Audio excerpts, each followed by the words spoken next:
Hello, everybody. Good evening. Hi, Uncle Bill. How you doing? That is such an awesome intro. You guys are on. Mackenzie's going to do this intro thing because he's the more articulate one, and then I get to do my venting in the next few minutes, and then we're all going to rock and roll and talk about landlording. All right. Well, let's get right down to the thick of it. It's 3 minutes past. We're ever so slightly tardy. I am one of your hosts, Mackenzie Wilson. Alongside me to my left is Chris Noble from Panoka. Down below me is our resident guest speaker, Bill Biko with the Educated Landlord. Also here with me in Calgary, Alberta. Welcome to the only show dedicated to all things landlording in this beautiful province of Alberta, the Alberta Landlord Shoptalk show. We got some fun stuff coming up tonight.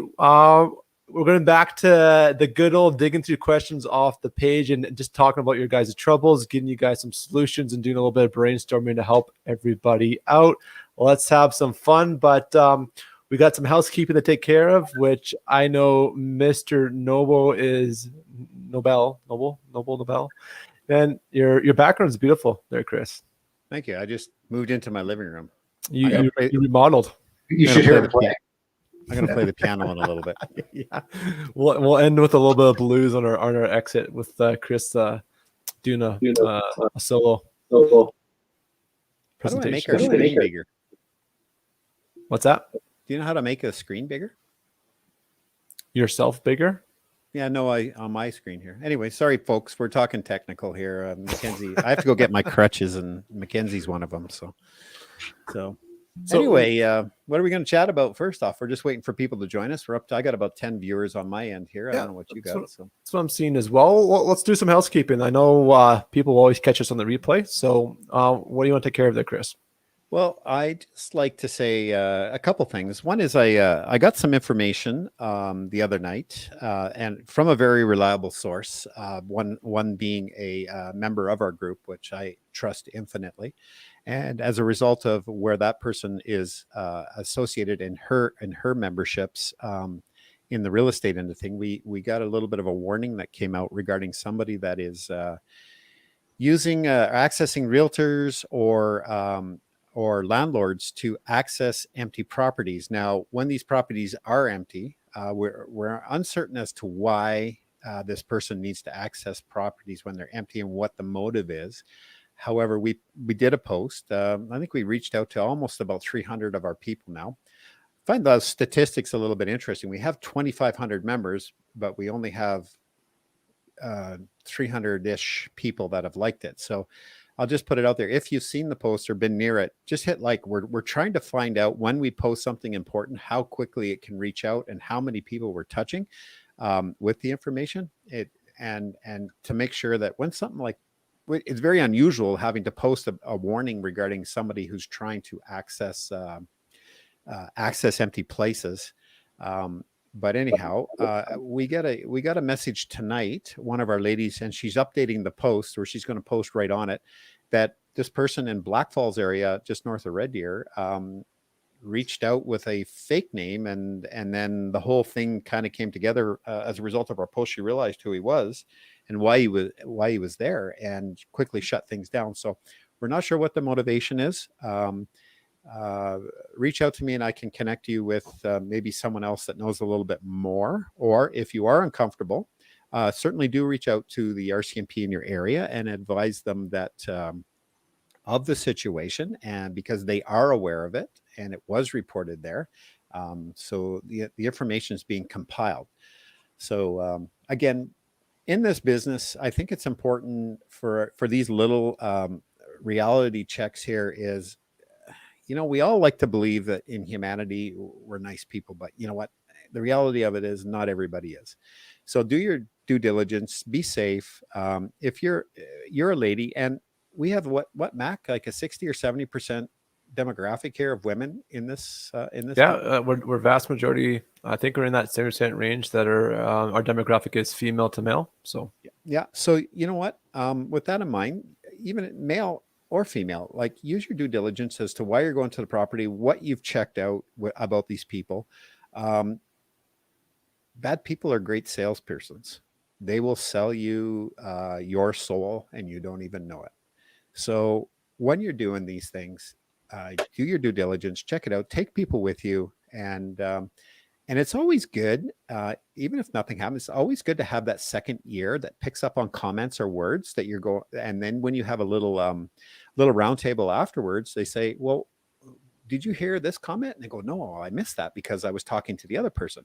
Well, together you put your heads together and you may be able to realize whether this person was actually a good candidate for you. So there's many more benefits to having someone with you than just for security. It's that second ear to hear what's actually being said. So you might be listening, but are you hearing what's being said? So with that said, move to my next topic.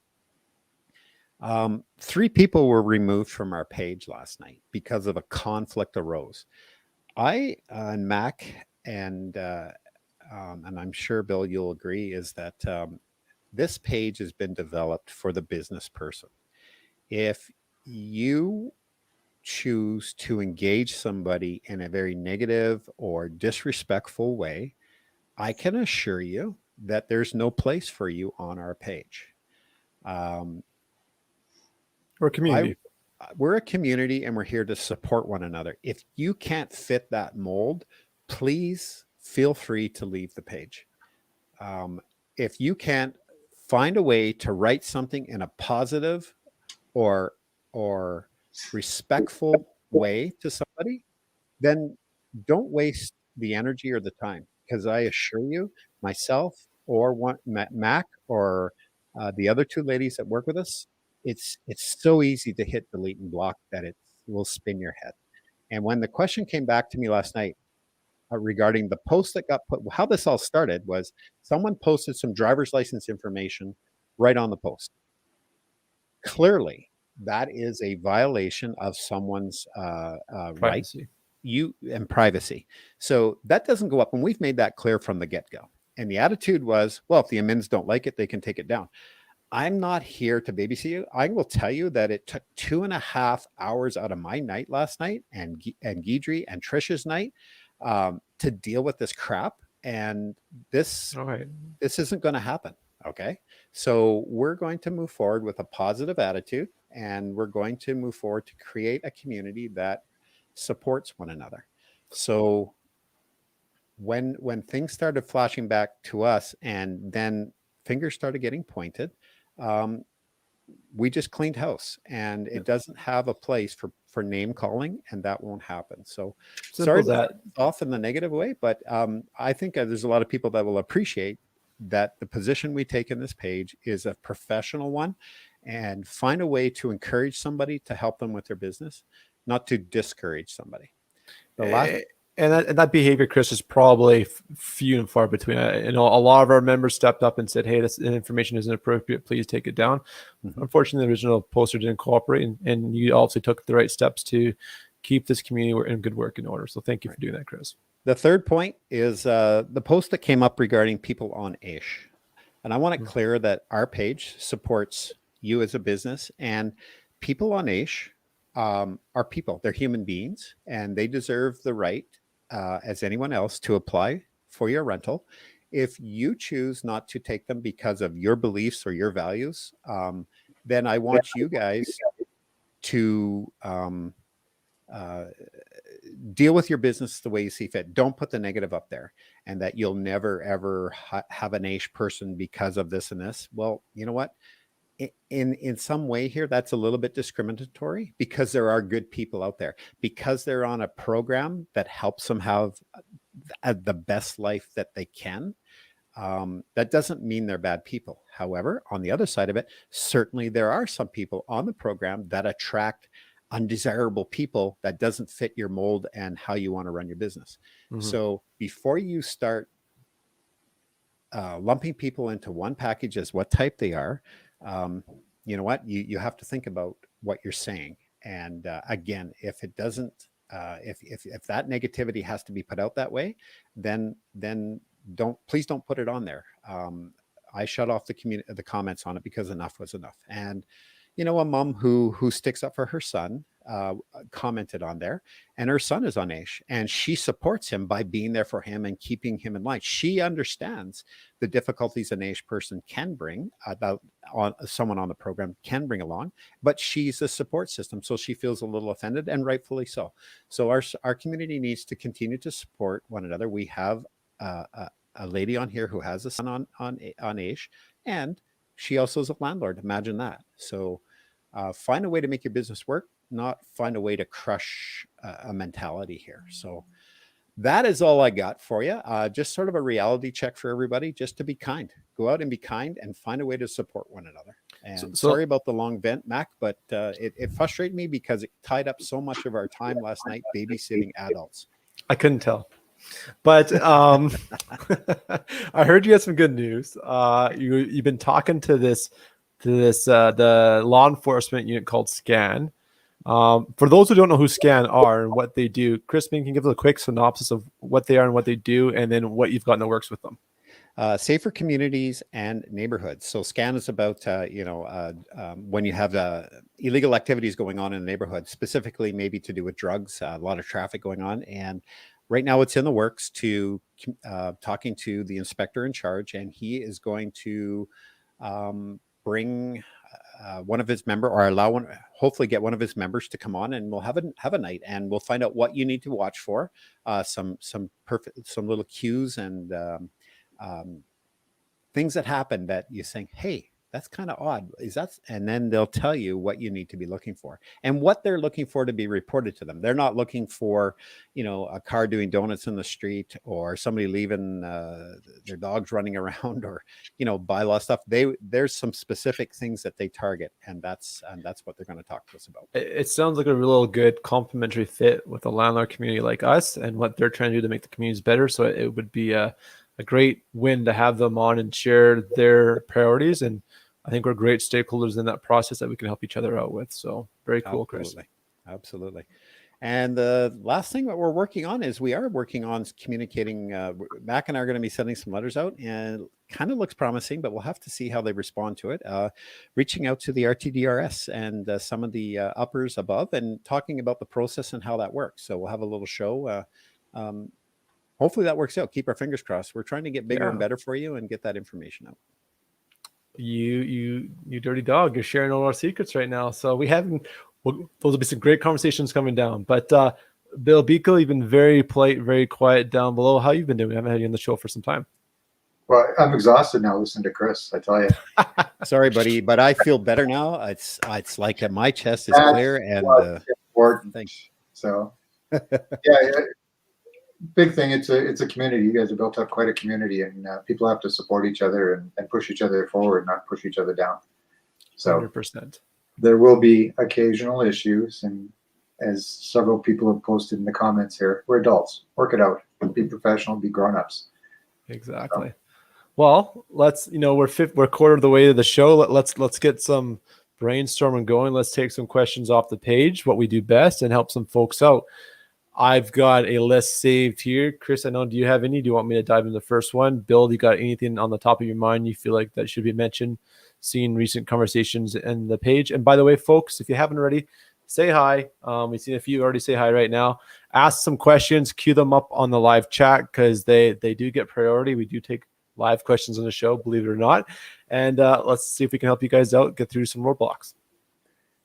Yes, and I'm excited. I love this show that we do with the three of us, and when we can, we grab a fourth or a fifth person. But these are the fun nights because we really get into some real variety here. So yeah, we got those partners too to come in. Now we have we've got Brad Lingerie, I'm saying his name correctly, with Servit out of Calgary and Edmonton. We have a bailiff now. Like, how cool is that? We've got eviction experts. We've got property management, both Calgary and Red Deer. We've got a really experienced crew, and so hey, we're here to answer questions, build the knowledge, and improve this business for all of us, this landlording profession. So I'll take the first question, since I haven't seen any of you guys be jumping up and down yet. Okay, yeah, I'll take the question then. All right, let's go here. So I had a phone call with a landlord earlier this week, and I thought it was a really interesting kind of moment to share our lessons learned. So I'm going to share my screen here to kind of make it a little bit more interactive. And for those of you listening on a replay or just doing the audio only, this won't affect anything because we'll still talk about it as well. So Kimberly reached out to me. We're kind of chatting, and she had done a lot of due diligence to get ready. So she had a new tenant moving in, and this new tenant, I'm sure means very, very well, but it was a bit of hand holding to get them up and running. And so she had already been paid first month's rent and the damage deposit. And she was trying to get this tenant organized up front by showing proof of taking over utilities from the utility company and then getting renter's insurance. Well, that didn't happen until the day of moving in the morning. So no problem. She gets it taken care of. She's not feeling well, so she has her husband do the actual move inspection for her. And the husband gives her a call, a bit of a panic. There's 3 people moving in, so it's a husband and wife and their 40-year-old daughter. So basically three adult tenants. And the husband didn't show up. He's up north working right now. So what does she do? She's in a situation where she's trying to sign a lease. One of the tenants that need to sign is not there. So Bill, if you're in this situation, how would you handle this? Well, I threw you right under the bus. Let me say, go ahead. I'll tell you about what I did first. So what are you talking about? So I do have an answer. First, okay, go. You got to be prepared in advance. And ideally, when you're signing leases with tenants, you've got to make sure they're aware that everybody has to be there, or other concessions have to be made, ways to get it signed, be it electronic or something else. So it should be explained that, hey, we're meeting on Wednesday at noon to get this signed. I need all the leaseholders there to sign everything. So let's make sure we're all there. While we're there, I'll also give you some information sheets. It'll list the local utilities. You can get your utilities signed up and move forward from there. So that would be in a perfect world. In the world now, because we missed that little step this time and never again, you'll just have to make it work at this point. You're in this far. You've got commitments. Seems to be commitments from both sides. You'll have to arrange to get that signature either through electronic document signing or another variation. Yeah, exactly. And I'll just add on to it. You've got 2 adults already signed the lease, and and there's many situations that we've heard in this group where someone only gets 1 adult to sign a lease and no one else signs it many times. And we don't recommend that. Ideally, you get everyone over the age of 18 to sign that lease. It protects you the most, because if things do go sideways, you're chasing 3 bank accounts, not 1. The odds of collecting are far greater. On that note, because they already had money, they got the insurance and the utilities switched over the morning of. Again, they were also, I'd say, in their I want to say late 50s, perhaps early 60s. The previous tenancy, they were at a place for 12 years. So they don't move often. They just needed a lot of guidance. And then unfortunately did not communicate that one of the tenants would not be there for signing because he's up north working. She could talk to both, actually Rob, Bo, and myself, and we both actually ended up saying the same thing: is you've got 2 legal adult tenants to sign the lease. Adding a 3rd signature at a later date won't be a problem. So you've already got basically a firm lease in place and follow up. But it does kind of create a little bit of confusion. And my one suggestion was, well, have you thought about doing digital sign? She had a hard enough time getting on the phone the utility company to take over utilities, let alone having them figure out how to do digital sign. Probably was not an option. So she definitely made it work the best in the situation. And just knowing that you've got 2 of the adults signing, having the 3rd one to add a signature at a later date isn't the end of the world, because you can also have those 2 tenants sign for the movement inspection as well. Chris, your thoughts on that? No, I agree. I'm just looking through for other questions. So cool. All right. Well, we'll move on. If there's points you guys want to add in, ask questions along the way, we'll always clarify too. I'll throw it back to you, Bill. Did you actually have any questions queued up, or do we just bring you in for a friendly conversation? You kind of threw me under the bus, remember? Hey, Bill, what are you doing today? Probably, yeah.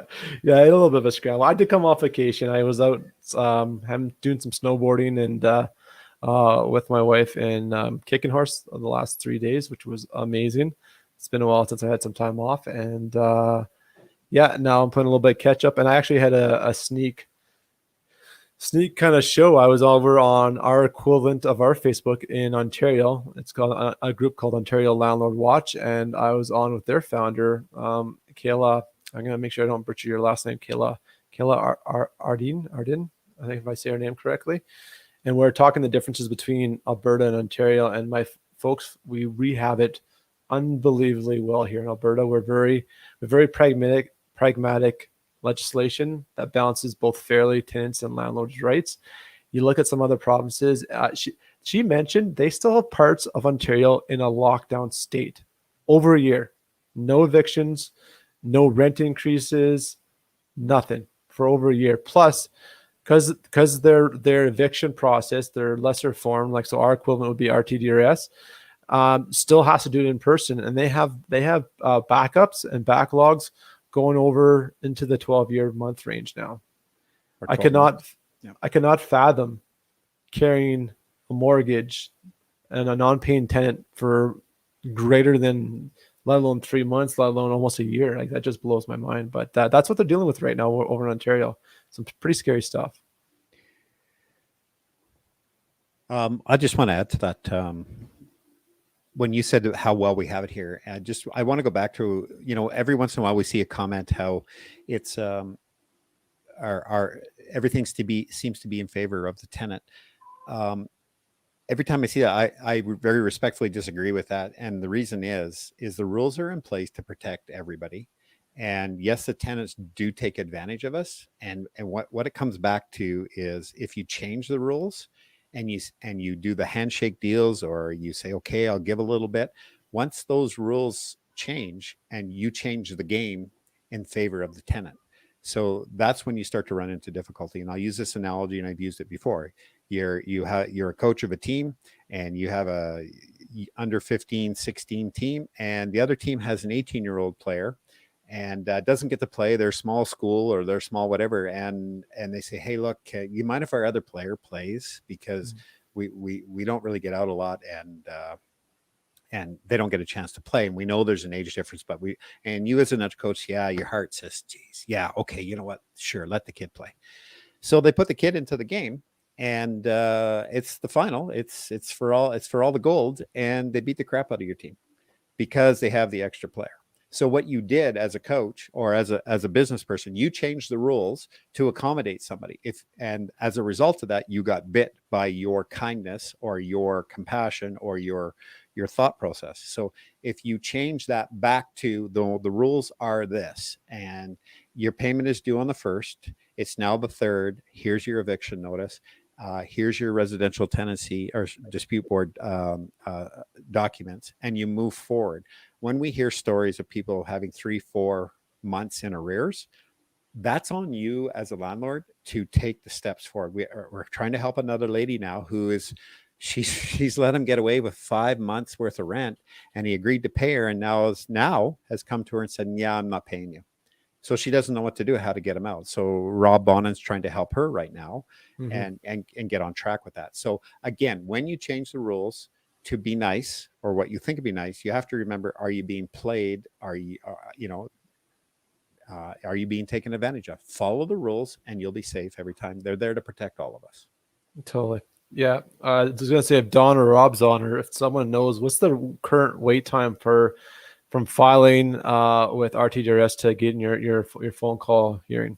Yeah, I can answer that because I've been talking to Rob. You're looking at about 2 weeks right now, and quite often you get lucky is they have a spot open up, and you get to jump into that. And if it's an urgent circumstance, Rob or Don, they know how to get in there expedite things at times too. So reach out to those guys, Rob, Don, or Brad. Don't forget Brad Langevay. He's also doing evictions. So we're going to hear more and more from Brad. And he's also the guy who's going to show up and get them out of your house. So he has that extra part of it as the bailiff. So Rob and Don will go to him if they need, once they've done it. But Brad will be able to follow the whole thing through for you. Yeah, I know at one part I remember that we actually had our lead time measured in hours. I thought it was two days at one point that they were pushing from filings to getting your phone call, and just because they had switched to phone call conference and non-in-person meetings, right? So here's Kayla. She's watching right now from Ontario, and she's telling us right now 2 ways of eviction bans. Your wait list for just hearing, for just the hearing. They're enjoying our laws here in Alberta, our Residential Tenancy Act. So thanks for the shout out, Kayla. Yeah, Kayla, appreciate it. And nice to meet you, Kayla. I didn't get a chance to get on that meeting with you because I was up doing some other stuff. But if you're Eastern money, you want to invest in Alberta, I think the market's getting pretty ripe here for picking. So, Bill, I see you wanted to say something there. I know we were talking about this offline too. Investing differences between Alberta and Ontario. Alberta, like Chris was saying, when you're owed $4,000, $5,000, $6,000, it really is back on you. There's processes in place where if you know what's going on, you can file and get a payment plan put in place. At the very worst, if you suspect the tenant's going to cause you some grief, now at least you've got more repercussions versus having somebody just say no and then disappearing on you. At least you've got things started. I deal with landlords all over North America, all over the planet, and we have very balanced rules. And it's nice. It's pleasant because it works both ways. And I've helped a lot of tenants over the years who've had horrible landlords. So that's why we have balance, because landlords take advantage of the rules as well. They will do things they shouldn't. And because of that, they have to have a lot of these checks and balances in place. So, yeah, absolutely. And you know what? Let's segue on that. So in 2021, here we are now. We have tools at our disposal that we didn't have 2 years ago, 3 years ago, 5 years ago, and well beyond that. And so we have these other ways to collect, to do due diligence on your screen up front with credit scores. And these are tools you guys need to be using because they will make your life a lot easier. It's small amounts of money up front to avoid large possible expenditures down the road from picking the wrong tenant. Go ahead, Bill. We've moved a long way from handshake deals like we used to have 20, 30, 40 years ago. We're not dealing with $60,000, $50,000, $20,000 properties anymore either. So when you're dealing with $300,000, $400,000, $700,000 investments, you got to take precautions. Totally. And let's segue on that. I know we see this question quite often. We have some partners on the page. We've got SingleKey and Naborly, our credit check-in companies. We have Landlord Credit Bureau, which does a multitude of different things. But let's say, getting down to the meat and potatoes, the things that are really powerful to do right now is they give you guys the ability as tenants to report monthly payment habits. So every time the rent comes in on the first of the month, you send a little notification over to Equifax and say, yeah, this tenant is good. They paid in time. Boom, you increase that tenant's credit score. Awesome. Also, conversely, on the flip side, if they're not paying rent, you start dragging that score down by saying that they're late on the rent, and you can actually negatively affect that tenant score. So you have a big hammer and carrot to keep that tenancy moving in the right direction.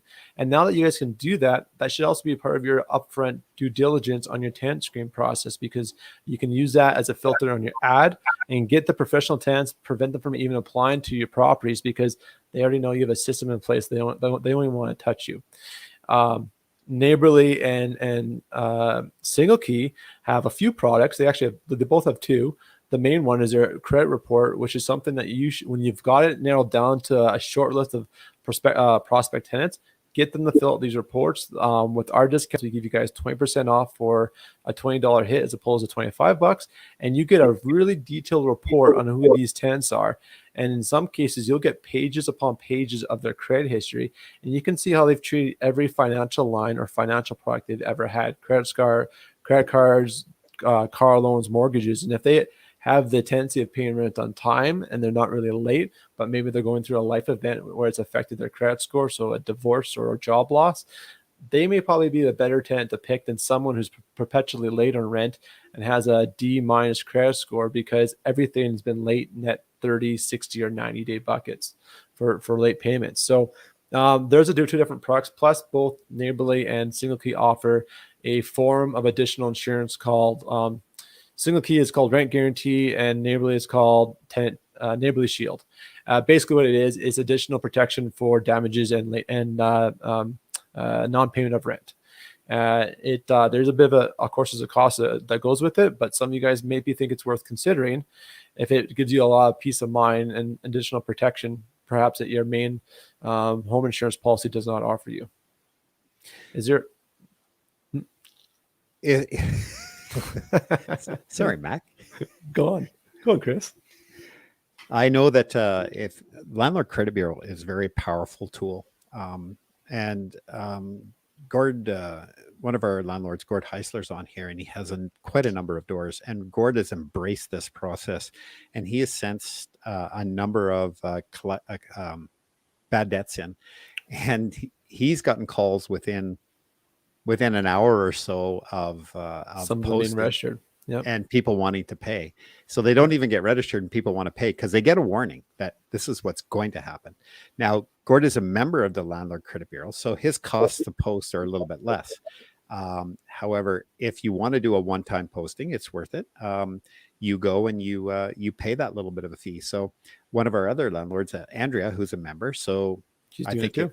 She did it too. And this is very interesting. This is a cute story because she had her assistant put up a $53 collection, and it cost them $10 to do it, and she got her money back. The tenant called right away and said, "Oh, I owe you money." So for that little $10 bill, they collected her $43. Well, if you do the math, $43. But that's how powerful it was. Somebody paid it up right away. That's powerful for Gord. Totally. They paid it up right away. And actually, if you go to Landlord Credit Bureau, one of the testimonials on there is Gord, and he's sold. Like he can't believe the power. He's collected thousands now. So yeah, again, Gord's one of our larger landlords. Over hundreds of doors. He's have over 100 doors. Sorry, he had he was in six figures of debts owed over the past 10 years of just stuff he's written off and wherever else. And he's collecting back now thousands and thousands. I don't know what his total ticker is at. I don't think, Gord, you're watching, maybe throw us a number, but I know the one he got $800 back within like 2 days of registering this guy on a trade line. But so Christine, you had a question there. Let's throw this up quickly.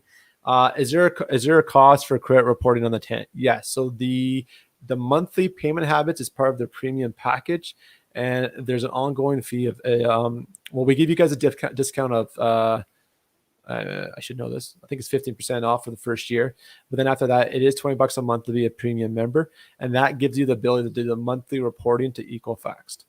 Now, if you guys are in an unfortunate position of being money owed, say for damages, rents, there's two ways to tackle that. You can then go and register that trade line and actually affect their credit score. And this is what Chris was talking about, where landlord or past tenants are coming back to the landlord and saying, "Hey, take this off my credit score. I can't have this," and paying their owed debts. Now, if you are owed money that's contracted in your lease, so rent, utilities, perhaps garage storage, parking spot fees, pet fees, all that stuff, whatever's documented in your lease, you don't need a judgment for that. Just go and pay the $40 if you're a free membership, $10 for the premium, get hit on Equifax on the tenant's credit score as a trade line, then let it do its magic. They'll come talk to you. You'll get that resolved, having that conversation directly with the tenant. If you have damages considered subjective until you get a hearing with a judgment. When you have that judgment or that paperwork from RTDRS, or if you go through provincial courts, then you take that piece of paperwork and you can register it in addition to your as a trade line. And then now you can also collect on top of the rents that are documented in your lease. You can collect on damages as well. And it's very powerful. I'll just put a little strategy out. I'm just going to click on one of the people here. This is Barbara Bonk. I was just going to click on that too. Oh, yeah. She said, "I would rather use Landlord Credit Bureau than the RTDRS. Seriously, she says. Well, actually, this is a great segue to a situation that occurred. We have a lady that had, how did I describe that to you the other day, Mac, where she said, we talk a lot. Yeah. She had the tenants go behind in rent, I think 2 months, and she had about $2,000 damages. And the damage deposit she had was $2,200. So if you do the math on that, so she's $4,400 behind in rent, and she has $2,000 in damages. So she's talked about going to the RTDRS. I said, no, stop. You don't have to. And the reason is you have money to cover damages, because what does damage deposit go to? First is damages, second is rent. So the damage deposit covered the damages of $2,000. $200 now can go towards back rent. So now she has $4,200 only to collect, and she can go right straight to the credit bureau and register the claim for $40. If she's a member, it's 10.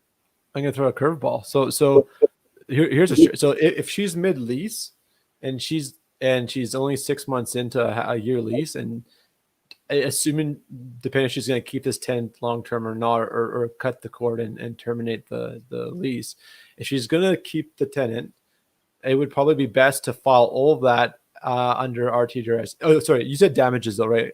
Okay, I'd say file all the instant rent. Always file rents, anything contracting lease. Always file that first on Landlord Credit Bureau. You don't need to do RTDRS. You don't need to go for a judgment. Not needed, because you already have a contracted lease. They've breached it. You can already attack the credit line with this new service that Landlord Credit Bureau has. If you're in a position where the damage deposit is or the money's owed is greater than the damage deposit, and maybe you're at the end of that lease, or you are going to terminate that lease with that tenant because they're not a very good tenant, then you want to be a little bit tactful on how you apply this. Because if there's more out there, you want to pull off that damage deposit first for all the damages that are occurred. Pay out your damages directly off the damage deposit. Then any rents owed, always run that through LCB. Don't run that off the damage deposit, because you need a judgment, and you can avoid getting the judgment if the amounts are less than the damage deposit you already have. Does that make sense? Or did I make a circle? No, you just repeated what I just said, but that's okay. Okay, cool. I love you, Mac. Credit where credit's due. All right. No, but you know what? That's the great thing about the power of you and I. We got two different personalities. I got the ram it through the China shop and break stuff, and you're kind of Mr. Finesse. So we make a great pair, bud. It does work well. If Facebook user, I'm sorry, or Chris, if you can grab this person's name. I do have a question. Fire away. Let's get them loaded up. That's Barbara. She said, I have a question for L. So I'm not sure what that is, but she'll get it in there. Okay. Yep. Well, let's go back to this page here. It's very clear. Okay, cool. Can I picked one up off of here earlier. Do you mind if I read it in? Because I think it's very relevant to what we're talking about right Let's do it. So Kelly Crandall, she posted a couple hours ago on our page, and she says, specific situations. So current tenants are moving out mid-March. And she goes, yep, they broke the lease. It says, all went well as we found new tenants for April 1st, 3 roommates. Lease signed and security deposit has been received. She gets a message from one of the roommates asking to move the lease date to mid-April or mid-May. If I do that, I'll personally be out the month, as I will be vacant. Do I just say too bad? Do I compromise and bite the 2 weeks in April? Or do I say forget it altogether and look for new tenants for April 1st? Which would be a massive pain in the behind. Thanks in advance for that advice. Let's let our Bill tell us what you think. I don't understand the question. So basically they're breaking the lease. They want to just add another month or 2 to it instead of go the full term? No, I think I had to read it a couple times. So she had tenants break a lease. Yeah. And then she found new tenants. Okay. Which are three roommates. Okay. And they now want to push it from rather going in April 1st, they want to push it into mid-April or May 1st, and she doesn't think she wants to have to cover the 2 weeks or month because they've already agreed to go in. Okay, yeah. So it's brand new. Okay, I get it. So, you know what? Meet them in the middle. Explain that you can't hold it for a month vacant. If they're willing to pay for half of the month, they can have early access, and you'll work it through there. That kind of works for both sides. If the tenants really like the place, they'll make the concession. and the landlord won't have to worry about trying to fill it. If they won't make the concession, let them know if it's available in March, they can have it. But if somebody else, or for that the day they want it, they can have it. But in the meantime, you're going to advertise it until you get it filled. Yeah, I would. I'm just going to add on what you're saying there, Bill, and I totally agree. And I've learned this lesson personally recently. You got to charge for your time. There should be a lease break fee to help mitigate, because a tenant breaking a lease halfway through is essentially doubled your work. You're going through more screening, more viewings, phone calls, and another set of inspections just to get a new tenant in place that you shouldn't have that done for another 6 months if they're breaking it halfway through a year lease. So you charge a lease break fee for that. I mean, I charge $500, so that's what I go at. It could be, I've seen some people write as much as a 1 month. 1 month is their lease break fee. So there's that component, and then I'd say concurrently keep advertising it. Don't stop advertising until you have a signed lease with money in your bank account. That's when you take that off the market, because you get tenants doing this to you right now where they agreed to the first, now they want the 15th, now they want the following month.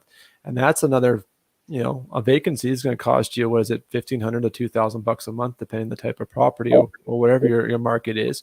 That's a lot of money. And tell them up front, like, hey, this is my cost. I can't do this. So, maybe if they're really good tenants, they're worth waiting. Then, like Bill said, meet them in the middle, but you got to keep marketing it for sure. Yeah. Barbara's question came up. There we go.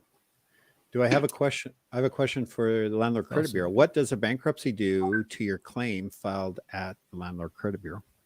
A bankruptcy for the tenant or for you personally as a landlord? I think it's the tenant. Okay. Let's answer it as though the tenant goes bankrupt. Yeah. Oh, yeah. Well, so let's talk about what the double-edged sword, right? The pros and the cons here. So we're affecting credit score, essentially. We're no different than Ford or a car loan or a mortgage. If someone's not making their payments, we can now go and take down their credit score a little bit. Well, if they don't have a good credit score to begin with, this may not be a very motivating factor for them to behave, which is, do they have bad credit score because of payment history and personal financial habits, or do they have a bad credit score because they went through a divorce and it's a one-time hiccup? That's probably the big thing. So I do have a question for what does a bankruptcy do to your claim? So I mean, if you file a claim, so a trade line, so it probably wouldn't help their case, because now they have both a bankruptcy and a trade line registered on their credit score that they owe money. Did I answer the question? You're not going to get your money. If they go bankrupt, that means a bankruptcy takes you to insolvency, where any debts that you have are gone. Any secured debts will survive a bankruptcy, because it's either give up the car or make the payment. So that would survive. But your debt is gone. Once you're served the papers, you may get 3 cents on the dollar kind of thing out of the bankruptcy, but you always make sure you refile, or you fill out the paperwork and send it back into the trustee. So yeah, you're messing up the credit by sending it in. They've got too much going on, and then the bankruptcy messes it up even worse. So at that point, you're writing off the debt permanently. That's a good question. I'm going to ask it to Landlord Credit Bureau. Now I'm wondering about that.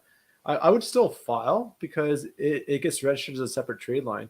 So if they've filed their bankruptcy, I wonder if there's an order of operations here. If they go and file bankruptcy, like, isn't that a point in time that any previous history gets wiped out?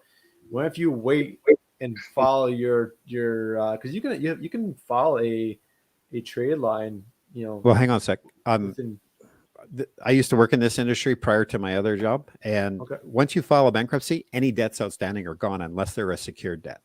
Oh, okay. So if you filed on the credit bureau that they owe you $3,000 worth of rent, that's great, but now it's wiped out.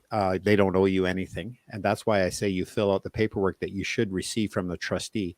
If they tell you you went bankrupt, your question is, who's your trustee, so you can send your name in to make sure you get your 3 cents on the dollar. That's kind of a random figure, but you don't get much. Yeah. And then that's it.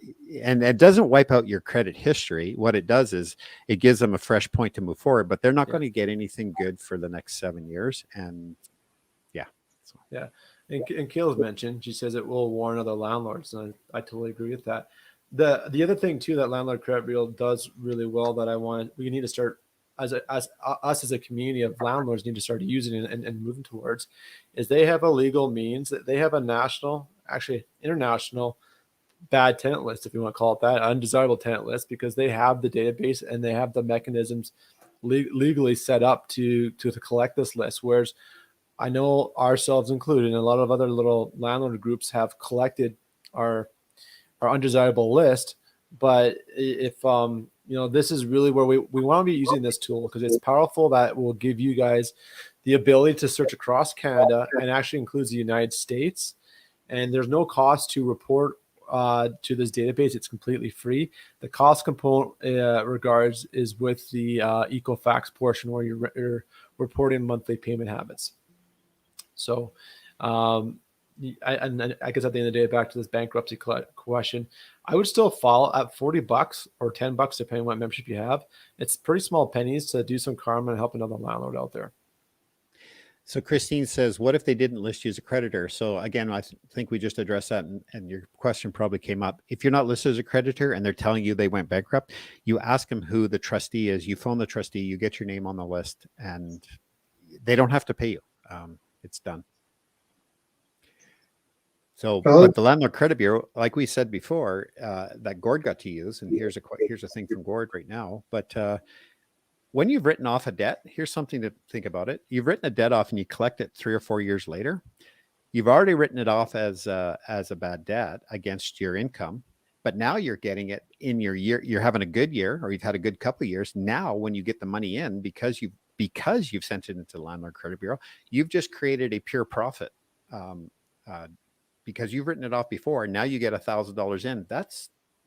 There's right there, easy money, because you spent $40 filing it. So pure profit when you get it. All right, fellas, I got to run away. So thank you again for having me on. You only answered like 1.5 questions, Bill. I know, sorry. What Chris's big rant at the beginning, and when you're in demand, I got my next webinar here in 10 minutes. So. Yeah, sorry about the rant. I just had to clean house here. Oh, God, we're grinding gears now. Thanks, Bill, for your time. I do appreciate having you out. Thanks for having me on again. Yeah, always a pleasure, Mr. Biko. All right. Yeah. Well, let's do some rapid fire here, Chris, and see how many people we can help out. So do you got a question or do you want me to go? I've got one lined up if you like. You go. Yeah. Okay, so I've got a landlord here asking, what is the next step if a tenant has been given a few months notice that their yearly lease, so a fixed lease, will not be renewed? And what happens if they won't move out? Chris, I'll let you run this first. So they've been given notice and they're not going to move. So fixed lease, they've been given notice, the landlord's have given notice to the tenant that they're not renewing. Mm-hmm. And what happens if the tenant doesn't move out or doesn't listen?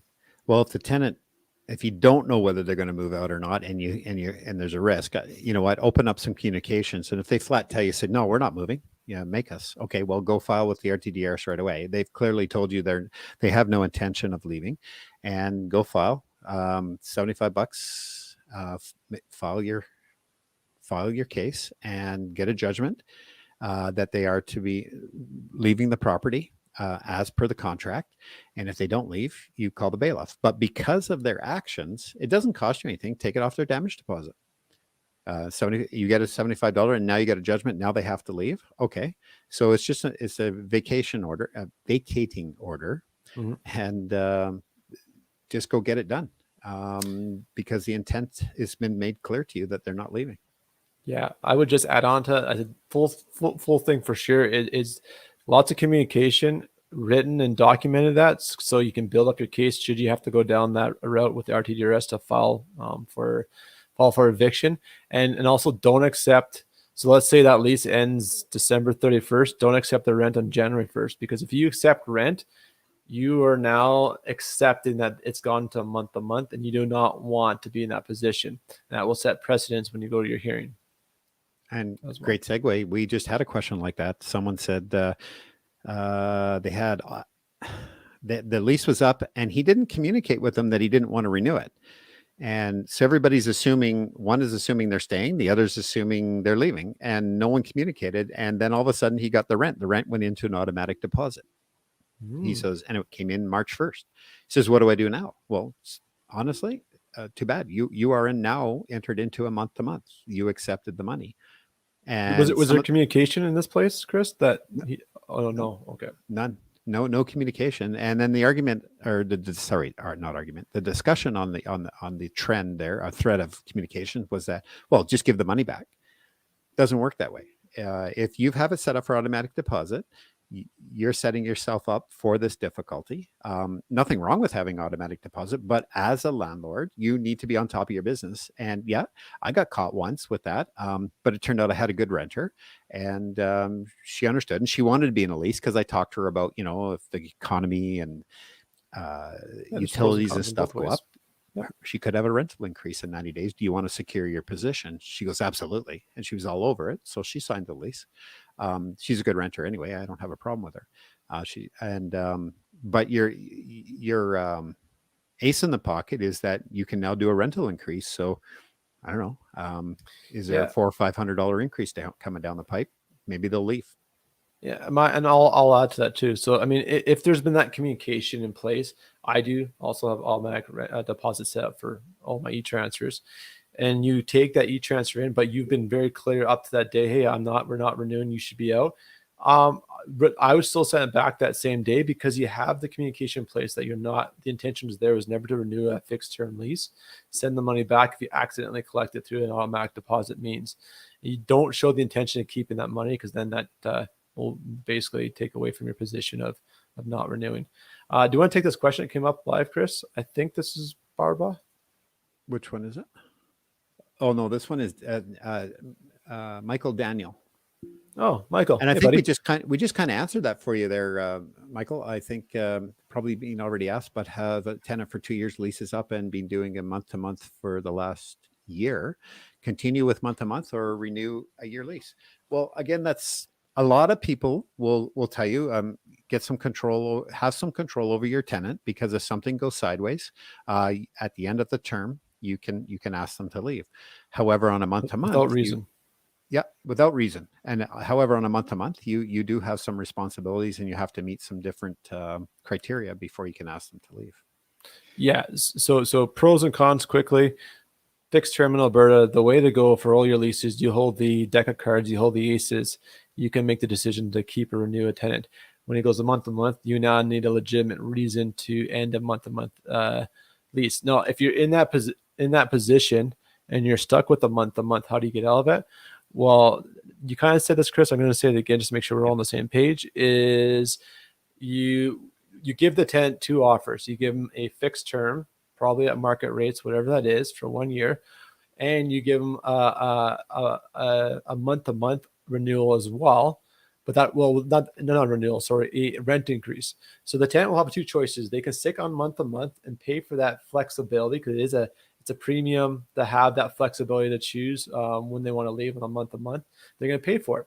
Give them above market rate, $200 above rent market rate, $300 above monthly, what the going rates are, whatever you want. That's option A. Option B is you come back at them with your fixed term lease at market rates, and they got to make a decision. If they want the flexibility month to month, they're paying above market rents. If they're going to be like the rest of us, all on fixed terms, well, then they've got a decent plan B. And then typically most tenants go, well, shit, I don't want PG. Shoot, I don't want to pay X $100 above market. I'm going to go switch back over to the fixed lease. And that's how you get yourself out of a month to month situation. And I love the way you presented that, Mac, because you presented it as two really good options. You're saying to have the flexibility, this is what it's going to cost you. If you want to secure yourself, this is what it's going to cost you. Mm-hmm. Where the way I presented it, it was more of from the perspective that I assumed the landlord didn't want those people anymore, and he caught himself. And so my approach was, well, just give them a rental increase if you want them out. However, the rest of the story is how Mackenzie just presented it, as it's it's premium. You want to put premium in your car or regular? And you put premium in your car, there's a cost. Yeah. It's, you know what, if they're willing to pay a premium over, I'll probably keep them, because then you're making that much more a month. And then if you ride it out for 3 or 6 months, then you're that much further ahead, right? So it depends. All depends. If they are not a very good tenant, well, then you can probably expect doing that increase will be a lot more aggressive to encourage them to look elsewhere. So, okay, very cool. You got a question lined up, or do you want me to go again, Chris? No, let's go with one more. We're right to the top of the hour here. Appreciate everybody sticking around. We always have that 20 to 25 viewers. I don't know if you got a different count, but we really appreciate you guys being here, and we appreciate your participation, everybody. Go ahead with what you got. Sure. I'm going to, I'll take this one off the page. Allison asked this one a little while ago, but I think it's still worth noting. So she goes, how often is everyone spot checking with their tenants that they have not canceled their tenant insurance?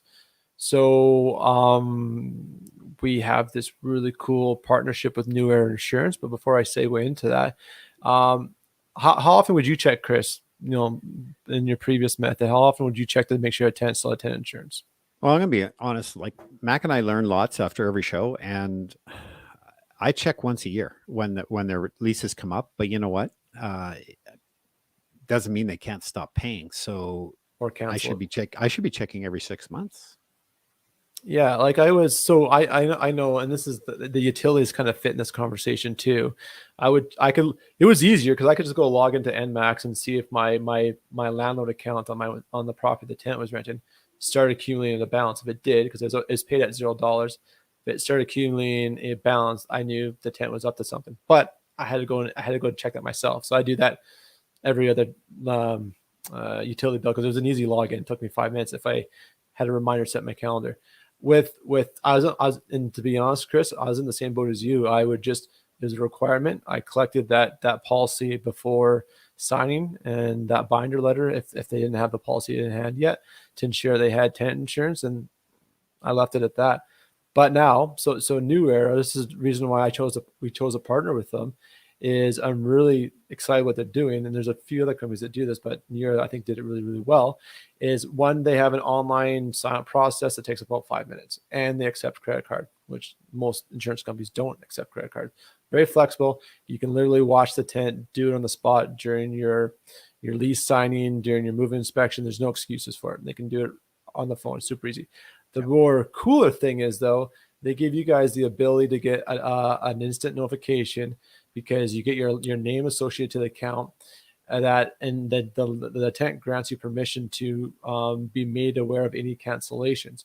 So I automatically got emailed it. I don't have my email. I could probably share this, but I got automatically emailed a notification saying, hey, this tenant, Joe Smith, just signed up for tenants insurance. I got another email 5 minutes, 10 minutes later. The actual policy got emailed to me, so I already have collected the policy. No effort on the behalf of the tenant, automatically done. And the flip side to all of that is, if that tenant goes and cancels it 2 weeks in, 6 weeks into your year lease, I get an automatic email notification of that policy being canceled, and I know that tenant's gone and canceled their insurance. I don't know why. It could be for missed payment, or it could be intentionally canceling the policy, but I get an automatic notification that's been canceled.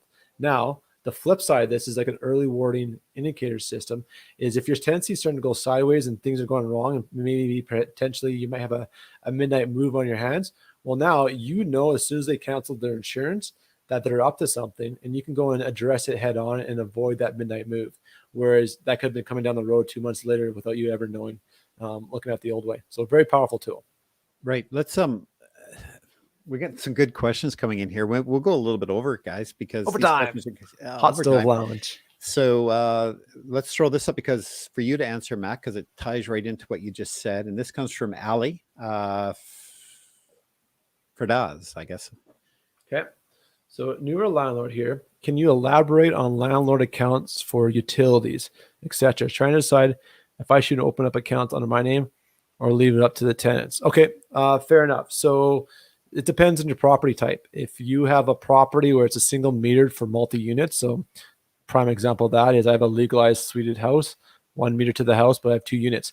in those situations, I keep the utilities in my name, and then I flat monthly bill the tenants a flat rate that covers the average of the year with a little bit of a buffer.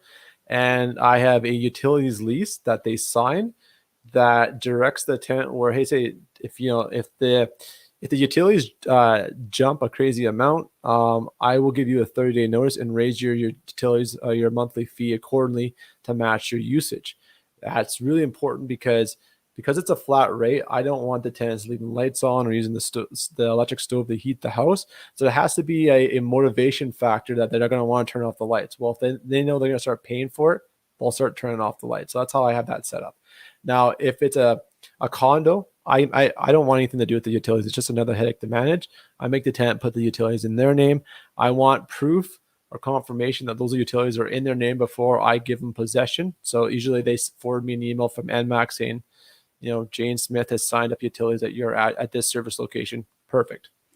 What I was saying though, and this varies by utility provider, so I'm only speaking from my experience with NMAX, is you need to set up something called a landlord account. And then what that means from NMAX perspective, on this address in question that you're renting from, you have your landlord account here. And then a sub account underneath that is the tenant's account that gets signed up. So when that tenant cancels it, then your parent account takes over the utility fees for that property in question. Cool. Good question from Barbara Bonk again. Let's see what she's got to say. Do we have a firm understanding of what the RTDRS is doing with regards to landlords entering during COVID? It was a bit wobbly. The RTDS is not interpreting AHS rules properly. Great question. Chris, you've been over this with Rob. Take this one away. Yeah, so it's not the RTDRS because that's the hearing. It's Service Alberta who was not giving out the correct information. So great news on this, and it's news we already knew, but because of the conflict and the bad information that was coming out, it's business as usual. They can't stop you from coming in. Rob has a letter in hand confirmed from. I'll pull it up right now for you. There you go. Let Mac bring it up. That you just follow proper COVID PPE,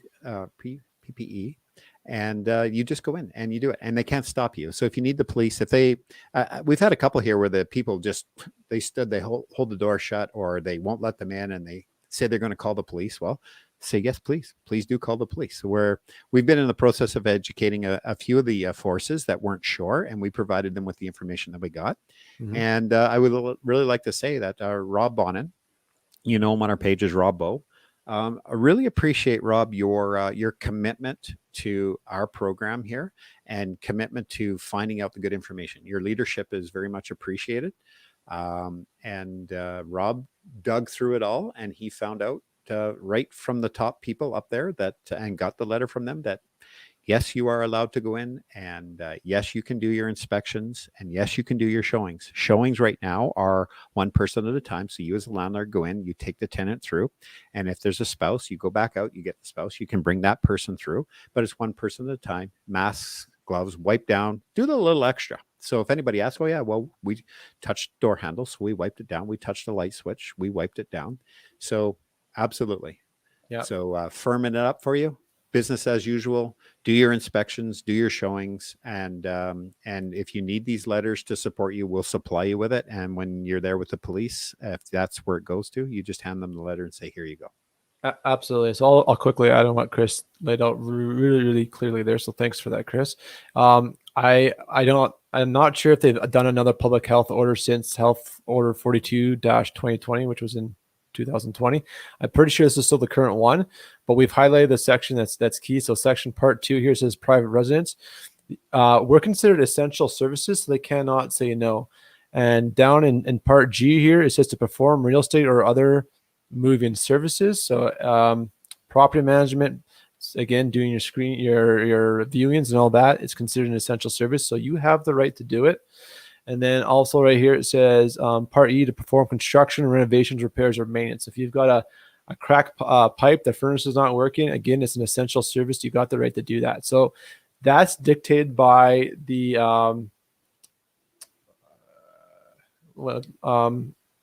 Alberta Health Services. They're the one that dictated that. And then, so that's this public health order. That's the decision. And then as Chris noted, I'll go over here. Just give me a quick second here. Emails received from AHS. So again, we have all documented in our COVID topic on Mighty Networks. So if you guys head over to Alberta Landlord Community.ca. So again, Rob Bowe, someone said right here, I'm going to post this. He's our terrier. So true. And yeah, here's the emails that Rob Bowe received directly. You guys got, they're all printable on our page. So we can click on this one right now, for example. And it says, "Hi, Robert.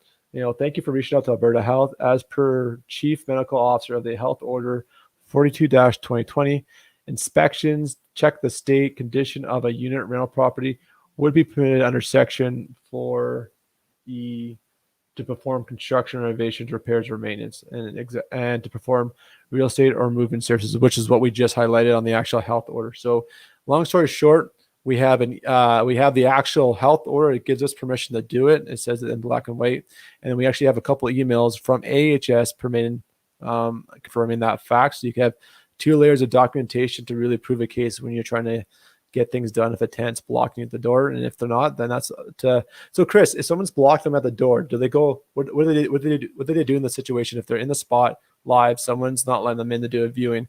Do they call the police? How should they handle that? Yeah, the police have been involved in the past, and they basically tell them saying, "You open the door," or they have their ways of dealing with it. So contact the police to deal with to help you, assist you with the entry. Mac, that letter you showed, was there a date? Was it a December date? I think it was, eh?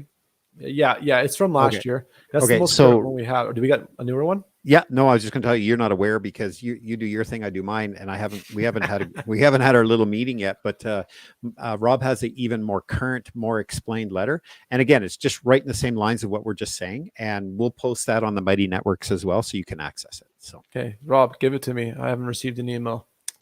Yeah, he likes to keep that stuff. He's our little terrier. Hey, while we have the Mighty Network sort of up on the board, sure. Get in there, folks, and join our Mighty Networks. It's very important to be a part of that because of the way we can access information. Now, leading into everybody likes to know about a list of difficult or undesirable tenants. I want to make it very clear because this is something that I was challenged on and yet again last night, and I'm not going to go into a big rant, but we do not, and I'll repeat, do not sell a list of undesirable renters. And if you didn't hear me, I said we do not sell anything. What we have is a lady that in our group that compiles the data. And if you want to know, she will check for you. She will not supply you with a list of renters. She won't do that. But if there's somebody on there that is undesirable, she'll make the connection for you to make a connection to another landlord. But we will not provide the entire list. We're going to keep that confidential. And that's the way that's going to work. So contrary to what happened last night and the questioning, we are very, Mac and I want to make sure that what we say and the information we provide are very credible and trusted. And that's, we pride ourselves on that. That's what we're trying to do for you guys. So when I tell you there's nothing sold like that, it doesn't happen. We're not going to be sitting in front of a bunch of senators like Facebook is because we're passing on information. It's not going to happen. We are going to keep it so that we can make a connection. That's what we're about, making connection. That's been our theme, helping you build a better business. And here is someone you should talk to about that person. And you can go from there and you do your own inquiries. And this goes back to us changing our behavior as a community to start using, and thanks, Trish. She's going to tell you right now. I just tell me yes or no. Yeah. Like I don't really want to make this a long-term solution, to be truthful with you folks, because it's a lot of work. It is a lot of work to maintain this list. And really what we want to do is we want to encourage you guys. Every time we have a landlord that comes on and said, so-and-so is not a very good tenant. Here's the reasons why: damages, unpaid rent, etc. That information needs to be reported by the original landlord into the Landlord Credit Bureau's bad database tenant list, or called the undesirable tenant database. They have it. It's legal. They have all the right checks and balances to do it properly. There's no questions about we can use the list. and it functioned not only in Alberta, across Canada, and into the United States. But this tool is only as good as we choose to use it. So it's our responsibility as individual landlords in this community to use the tools we have to help each other out. It's only as good as the information we add to it. So yeah.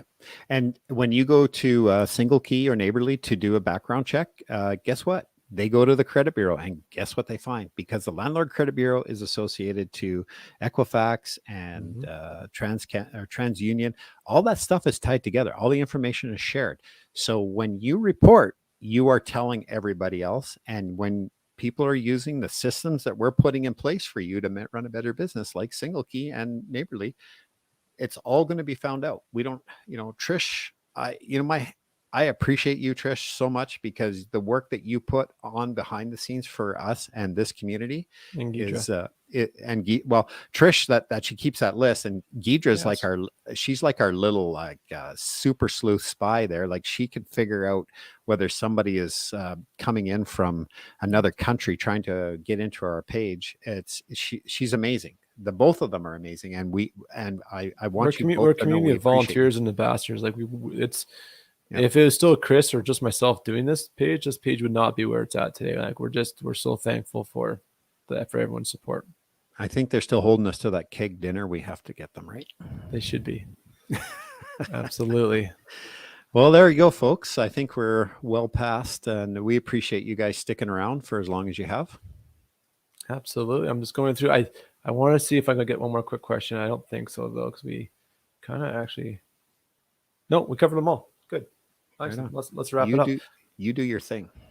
Okay, guys. Well, thanks very much. We did a little bit of Hot Stove Lounge and did a little overtime. And, this is the only show dedicated to landlord in Alberta, the Alberta Landlord Shoptalk show. To find us and follow us more, YouTube is the best way to get our content. That's over at findgreattenants.com. Tenants is with an S. Our future of this community will be over on Mighty Network. So, folks, if you haven't been there yet, check it out. Start asking the questions over there, because if you ask the questions over there, we'll be able to find them in the future when that next landlord has the same question as you. That's on albertalandlordcommunity.ca. And we can avoid losing all this great conversation that happens daily on Facebook, because when it goes on Facebook and then it can't be found months or weeks later, which is kind of a shame, because there's really great, intelligent, collaborative conversations going from very experienced landlords helping new landlords and all landlords in between, right? We're always learning this business. Chris and I, until we do this show, there's something new that we're learning. We're no different than any of you guys. We're just part of the same curve, trying to be better at the business. So yeah. And I just want to add one last thing is with the way things are going with Facebook, I don't know if you've been watching the news, and some of the countries are having they're starting to heat Facebook up as to what Australia did something 3 or 4 weeks ago. They literally blocked. They put some legislation through, and because of that, I think they lost. Facebook turned off Marketplace for all of Australia, or some component of Facebook. I can't quite remember what it was, but literally a huge chunk of Facebook has been deactivated for Australian users. So yeah. Yep. So let's get our membership moved over as quick as we can. And we don't know if we lose you on Facebook, all we'll have left is YouTube and Mighty Network. So we don't know what's going to happen, but let's be proactive. I appreciate you guys. I apologize for my rant at the beginning, but I actually care. And it came from a passion of love. It came from passion of love. And I want this to be a very friendly, safe place for everybody to communicate. And we appreciate all of you. And there you go. Sign her off, Mac. Okay. Good night, everyone. We'll see you guys next Wednesday. Same time, same place, 7 p.m. here in Alberta Landlord Shop Talk. Take care, everyone. Good night. Good night.